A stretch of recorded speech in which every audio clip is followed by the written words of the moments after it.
Good morning, Alex and friends. I'm Grace. Today is Monday, November 24th, 2025, and you're listening to Alex's News.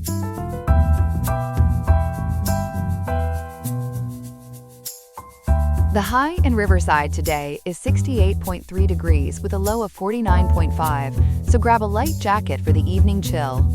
Coming up, we'll break down Israel's strike that took out Hezbollahs' chief of staff in Beirut and the reasons behind it. Plus, uncover the strategies stores are using to hold turkey prices steady amid the smallest flocks in 4 decades. We'll also cover other key developments from around the world, including economic shifts, tech innovations, and local impacts. All this and more coming up on Alex's News. Stay tuned.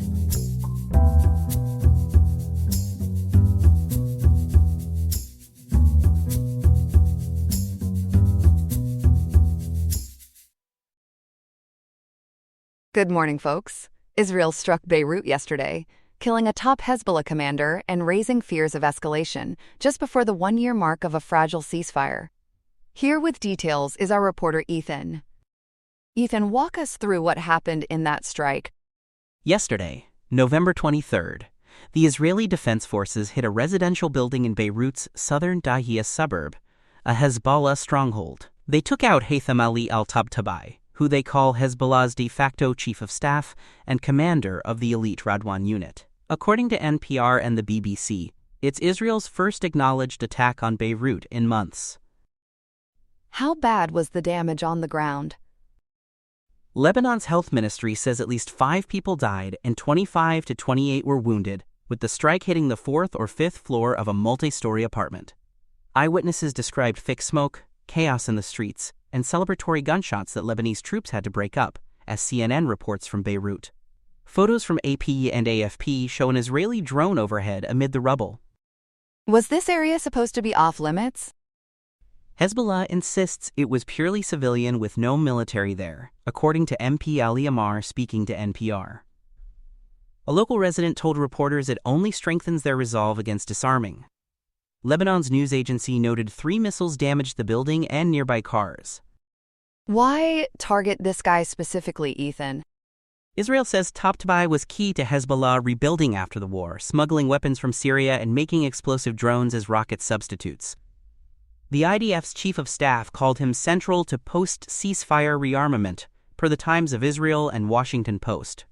He's been a U.S.-designated terrorist since 2016 with a $5 million bounty. Any word from Israel's leadership on ordering this?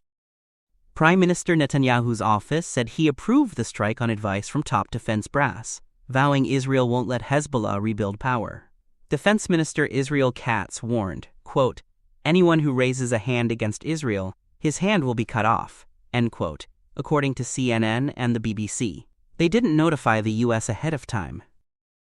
Hezbollah confirmed he was killed?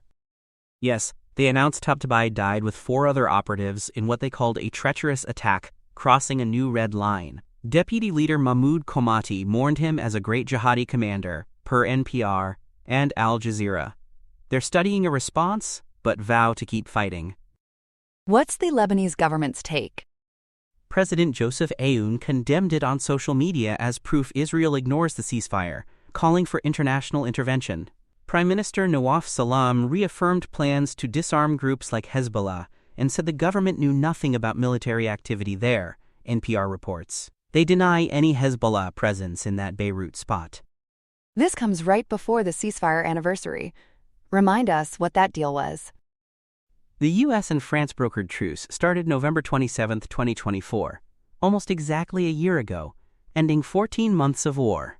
It required Hezbollah to pull fighters and heavy weapons north of the Litani River, no rebuilding south of it, and Lebanese troops to deploy in the south with U.S. help, building on UN Resolution 1701. Israel was to stop offensive ops and withdraw south of the Blue Line. But both sides have violated it, right? Absolutely. UNIFIL reports over 10,000 Israeli incursions like flights and ground ops since then, with 331 Lebanese deaths from those actions per the health ministry. Hezbollah's kept weapons caches and fighters south, though they've handed some to the army. Israel logged hundreds of their breaches via a U.S. panel, including Tabtabai's smuggling work. Israel still holding some land? Yeah, they control 5 strategic hilltops in southern Lebanon past the deadline, which Aoun wants them to leave. UN peacekeepers faced fire from Israeli forces, and OHCHR verified over 100 civilian casualties post-truce. No independent verification yet on Tabataba's exact Beirut role, but reports are pending. Any reaction from the U.S.? A senior U.S. official told the Washington Post they're pleased about eliminating Hezbollah's number 2, even without notice. That's amid Trump administration pressure on Lebanon to disarm Hezbollah fully. It echoes their rewards for justice bounty on him. How does this fit the bigger picture of the war? The 2023-2024 conflict killed over 4,000 in Lebanon, displaced 1.2 million, and cost $11 billion per the World Bank and BBC. Israel lost 127, mostly soldiers. Recent hits like pager explosions and Nasrallah's death gutted Hezbollah leadership. Israel had stayed away from Beirut lately? They avoided the capital since June strikes on drone sites, but ramped up South ops, like Tuesday's raid killing 13 in a Palestinian camp. NPR notes it precedes Pope Leo XIV's trip to Lebanon. Western diplomats say progress is slow, with Hezbollah demanding full Israeli pullout first. Any signs of retaliation yet? As of today, November 24th, no Hezbollah response reported, but tensions are sky high per Al Jazeera and The Guardian. Both sides accuse the other of opening escalation doors. The supervisory panel with U.S. and France is watching closely. Could this unravel the whole ceasefire? It's fragile. Israel says they'll hit any threats, and Hezbollah vows martyrdom-inspired resistance. Lebanon's army is stretched thin deploying south. Analysts via the Times of Israel warn one spark could reignite border fights. Wrapping up the context, Ethan. Successor to other slain leaders? Tabatabai stepped up after Ibrahim Akhil's death last year, and Nasrallah's, rebuilding units against truce terms. Associated Press sources say he oversaw ops in Syria and Yemen too. NPR's Beirut correspondent notes he was low profile, but crucial. And the strike's precision claim? IDF calls it targeted, no warnings needed for his role, but locals dispute military presence. CNN footage shows civilian chaos. It sparked online fury in Lebanon. Thanks, Ethan, for breaking this down. Stay safe as we watch for developments. You're welcome, Grace. Back to you. With Thanksgiving just 3 days away on November 27th, turkey prices at stores are staying low despite a tough year for farmers. Our reporter Chloe is here with more on how that's possible. Chloe? That's right, Grace. The U.S. turkey flock is the smallest in 40 years at about 195 million birds this year, according to USDA data. Bird flu has led to culling over 2.1 million turkeys since late August, including 3,400 in South Dakota just 5 days ago on November 19th. What else is hitting the flocks? Avian metapneumovirus has infected 60 to 80% of flocks in 29 states since fall 2023, per the National Turkey Federation. It's not tracked by USDA, but cuts egg production and raises deaths, worsening chick shortages at hatcheries. An Associated Press investigation by D.N. Durbin details this, as carried by ABC News. So wholesale prices must be through the roof. How are stores keeping retail turkeys cheap? Wholesale frozen hens hit $1.77 per pound by mid-November, up 44% from USDA projections and 81% year-over-year, says Leap Market Analytics' Mark Jordan. Yet retail 10-pound birds dropped 2% year-over-year as of November 17th in DataSembly's survey of 150,000 stores. Retailers use loss leader tactics, selling turkeys at or below cost to draw crowds for pricier sides. Those fixed contracts help, right? Exactly. Giants like Walmart and Kroger locked in prices months ago, shielding them from spot market spikes, per Michigan State economist David Ortega in AP reports. Beef prices up 14% year over year, pushed folks like Texas retiree Paul Nadeau to swap his $100 brisket for turkey at H-E-B in Austin. The Washington Post echoes how these strategies stabilize things. Any standout promotions we're seeing? Aldi offers a $40 meal for 10 people with 21 items including turkey. Kroger has under $50 baskets for 10 using store brands. Walmart claims 25% cheaper baskets year over year, with butterball turkeys as low as 97 cents a pound in some spots, according to All Recipes.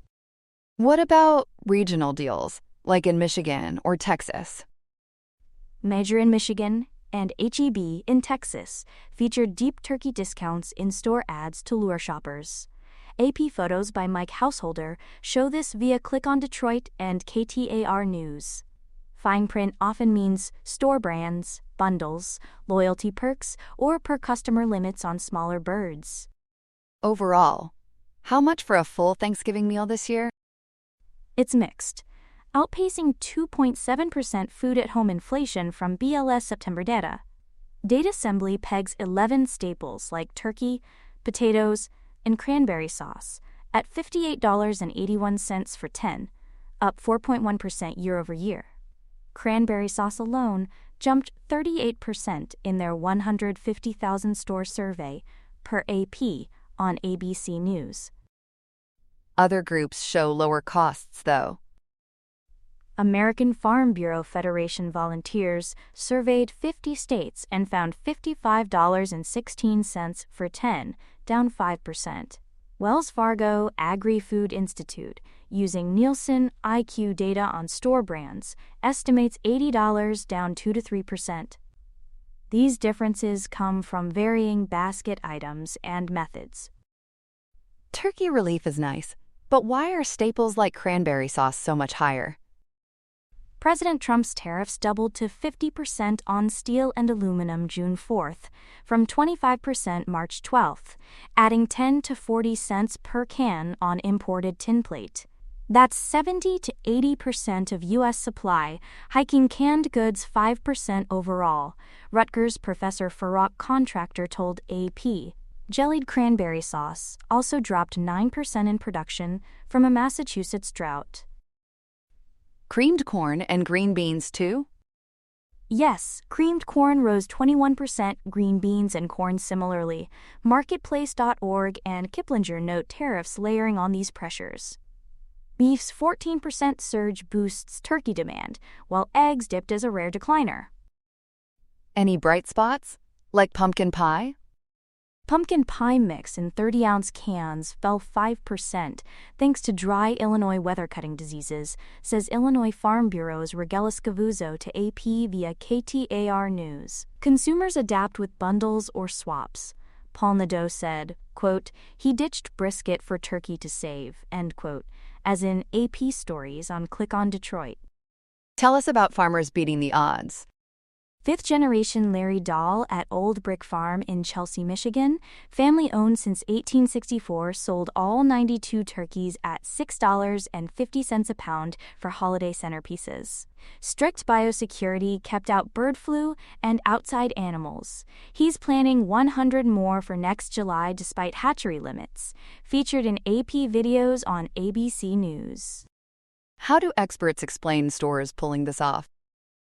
MSU's David Ortega says promotions counter August wholesale spikes to lure shoppers. Leap's Mark Jordan blames viruses and meat shifts from beef. Gemini analyses via Fox 6. Now confirm retailers advance contracts let them profit on sides while discounting birds. USDA backing up the low flock numbers? Yes, their November Weigh SDE report shows 4.807 to 4.837 billion pounds production. Cullings totaled 2.1 to 2.2 million this year, 18.7 million since 2022, per USDA.gov and emeat.io. ThinkGlobalHealth.org verifies the ongoing bird flu toll.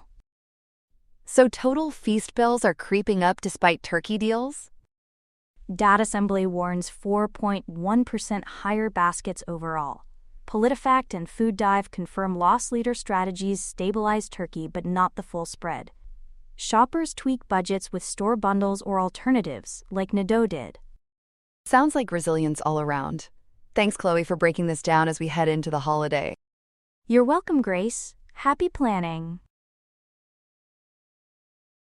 Here are some other headlines. Monsoon, misery mounts across Southeast Asia, where the death toll has now topped 100.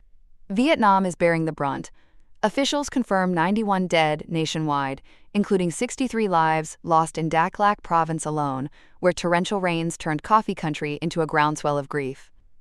The deluge has dented the vital harvest and brewed up an estimated $500 million in immediate economic damage.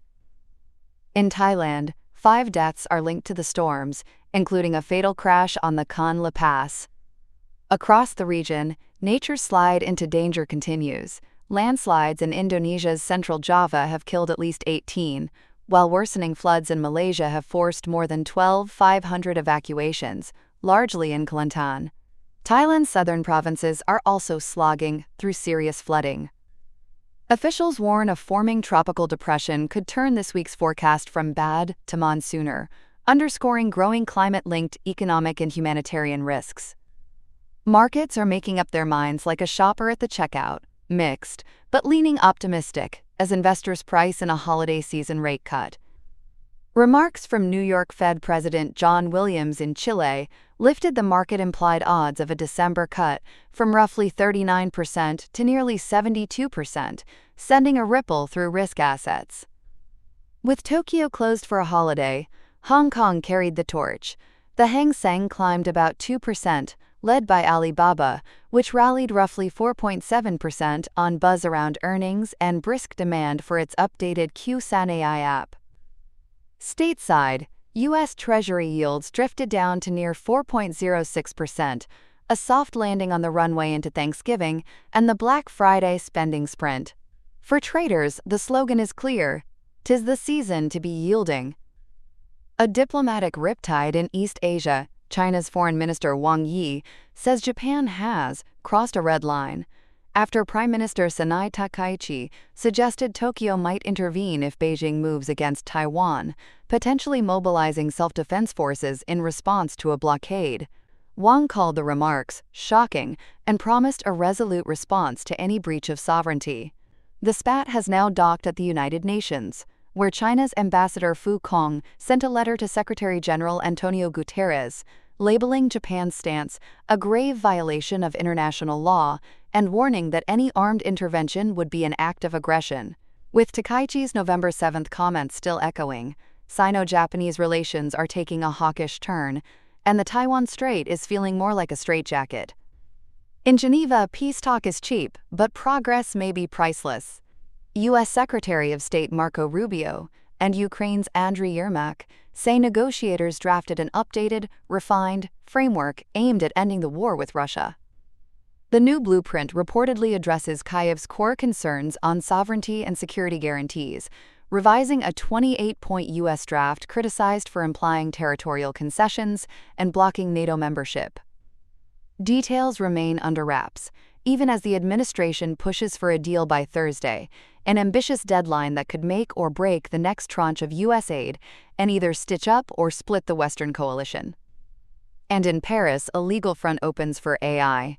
French prosecutors have expanded a criminal probe into X to include its chatbot, Grok, after it generated Holocaust-denying content, including false claims about Auschwitz gas chambers. 3 ministers filed a complaint calling the content manifestly illicit. The case could set a precedent. From bot to doc, testing how Europe treats AI hallucinations under hate speech laws and the Digital Services Act. In short, if platforms don't moderate, they may litigate. That's all we have for now. Today's episode was made by Alexander King with GPT-5, Gemini Pro 3, Gemini Flash 2.5, and Google Cloud Text-to-Speech. I hope you have a great day. I'll see you tomorrow, Alex.